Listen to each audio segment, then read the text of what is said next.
Hello, this is Dr. Harriet Fraad on Capitalism Hits Home, an interpersonal update. This is a show about the intersection of capitalism, class, and our personal lives. Today, on this podcast of Capitalism Hits Home, I want to address two questions. What put women in the disadvantaged position we're in now? And what put African Americans in the disadvantaged position they occupy in America now? The evidence of that disadvantaged position for women is the draconian anti-abortion measures that passed the legislatures in Georgia and Missouri. Were all societies male chauvinist like this? Has this always been the reality? The answer is no, based on tomes of anthropological literature. For most of human history, human beings were hunter-gatherer societies. They lived in societies that were basically primitive communist societies. People shared leadership, they shared authority, they shared food, and everything else as equals in gender and in wealth. They didn't own land, but foraged and hunted to survive. No one held ultimate decision-making power over other people. They were monogamous, but they could change partners if and when they wanted to. For example, in the Iroquois, if a woman tired of what we could call her marriage but her sex partner, she just put his belongings outside the teepee or the tent, and he got the picture when he got home. Men and women did different tasks, but they were both equally valued. Women who tended towards childbearing and nursing did tasks that were more close to home. They made pottery to hold vessels if they were able to. They gathered berries, roots, grubs, grains, those foods on which the tribes basically existed. Gender divisions weren't strict. Men sometimes did tasks usually associated with women and vice versa. Children were not just the concern of biological parents. They were the concern of the whole tribe. Because the attitude towards children was not as the heirs of private property, but as the heirs to the tribe, the people who would keep the tribe going. There's an interesting interaction between a Nescapi Native American and a missionary, a Jesuit missionary, who said to the Nescapi Indians, "You guys better keep an eye on your women. They're having sex with different people, and you have no idea who your children are." And the Nescapi man said, "Yes, I do. They're all my children. They're all of our children." It was a different attitude. Now, men hunted together, not just out of some kind of collective impulse, but because humans are not the fastest animals. We don't have the best hearing. We don't have the best sight. We're not the best climbers. The one thing that we had that made us dominant is our ability to cooperate with each other. And so when men hunted, they together would make enough noise to drive a huge animal into a hole that they collectively dug.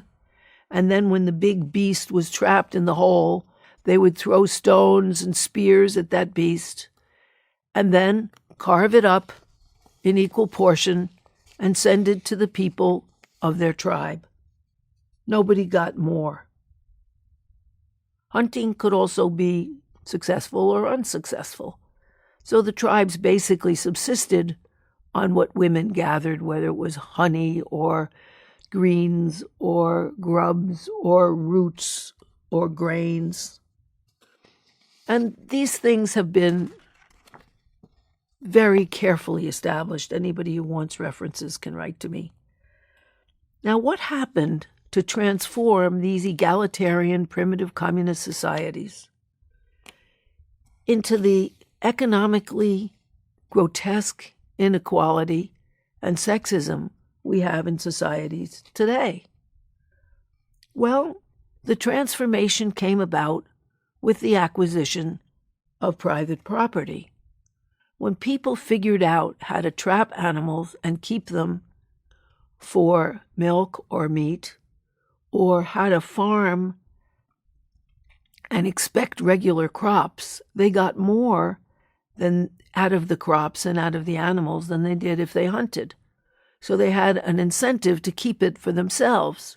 And those who hadn't hunted as successfully or hadn't gathered enough were hired by those who had a surplus, who had more.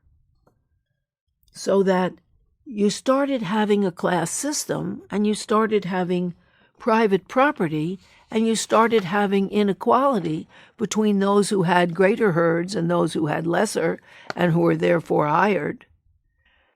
And those who had property wanted to leave it to their heirs and their heirs alone, because the divisions happened in society. In order to know who your heirs are, you have to control women's sexuality. So women started being established as second-class citizens in order to accomplish who was going to be your rightful inheritor. The Bible, of course, I should stop and say that in these primitive communist societies had an ideological justification for their way of life and ideological beliefs in which women were goddesses. Not all women, but the dominant deities in their lives included dominant, powerful women in equal measure, because the idea of making people was considered a fabulous skill. It is quite amazing. And they worshipped women's sexuality and their resultant fertility. If we want to look at what happened, we can look at the stories in the Bible, because as people started settling down, they needed to justify their employ of other people and their imprisonment of women as sexual beings to create their heirs and their heirs only. The Bible is a patriarchal piece. It's a justification of the exploitation of women, because it was created at the dawn of private property, where an ideology for dominating women and creating a hierarchy became important as a justification for their behavior. Part of that is at the very beginning. In the Garden of Eden, Eve is blamed for the evil in the world. She hears the serpent, bites the apple, offers some to Adam, who eagerly accepts but is not blamed. And the story starts where Eve was created, not the way people are created, born out of women, but was taken from a piece of Adam, his rib. The Lord God caused the man to fall into a deep sleep, and while he was sleeping, he took one of the man's ribs and closed the place up with flesh. Then the Lord God made a woman from the rib he'd taken right out of the man, and he brought her to the man. The man said, "This is now bone of my bones and flesh of my flesh, and she shall be called woman, for she was taken out of man." That is certainly a reversal of who's taken out of whom in the birth story. Women's birthing capacity was only supposed to be a service to men and not an exercise of women's independent sexuality, which was a big change from the matriarchal power of sexuality, creation, and birth that women had previously enjoyed. In Genesis, God says to Eve, "I will make your pains in childbearing very severe. With painful labor you will give birth to children. Your desire shall be for your husband, and he shall rule over thee. The Virgin Mary is strongly worshipped, particularly in Catholicism, and we have to note that she was a woman who did not have any sexual fun or any experience at all before she gave birth. She was able to be without sex and also create a God baby. So women were presented as in an inferior position to men as men's inferiors. It wasn't only the Christians, but the Muslims and Jews of the Old Testament did exactly the same. Because those religions, those Abrahamic religions, Christianity, Judaism, and Islam, were created to justify women's inferiority. Even now, the Baptist Convention on Men and Women, which rules evangelical Protestant religions, deems that women must be subordinate to men. This ideology ruled feudalism and continued that feudalism in the home. Now, what do I mean by feudalism in the household, where there are vacuum cleaners and things like that? Well, like the serfs of the medieval period, women worked on terrain, in a home or an apartment, on land, owned or rented by the man. A feudal kind of wife creates a certain amount of food and cleanliness and order and childcare for her own survival, and the rest she turns over to her husband and her children. He basically owns her labor. Interestingly enough, the serfs and lords pledged love and fealty or fidelity to one another. However, interestingly enough, also, those vows were only enforced by one party, the party with the power, the lord, the man, with that double standard one might expect. As women, our gains against that tradition are recent. We as women only got credit in our own names in 1974. And credit in your own name means you can start an independent business. You can be on your own. You can get something as a stake to start with. Only as late as the 60s, women who were married even got permission to have bank accounts in our own names. The Equal Pay Act was passed in 1963. In 1964, Title VII, the Civil Rights Act, passed. However, we have to understand that in order to exercise those rights, one needs a lawyer, and lawyers cost money.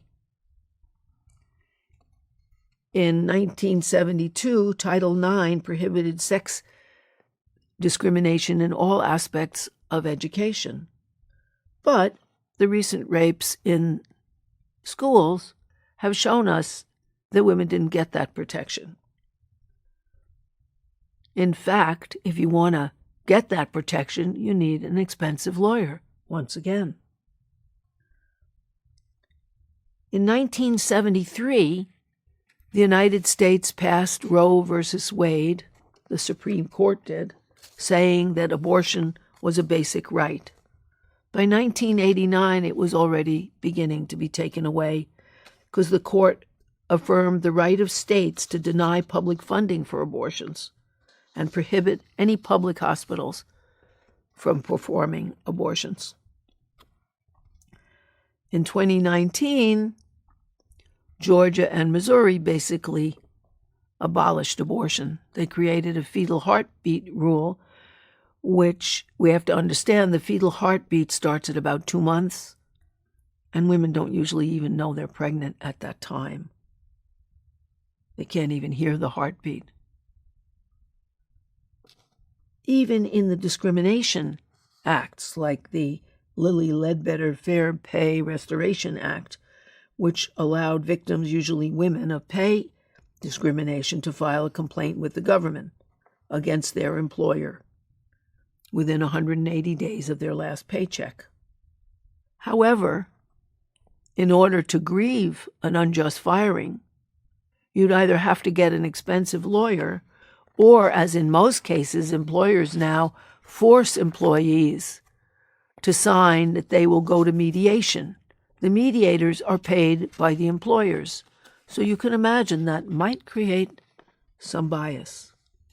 Until 1993, a man had a legal right to rape his wife because she was his property, sexually.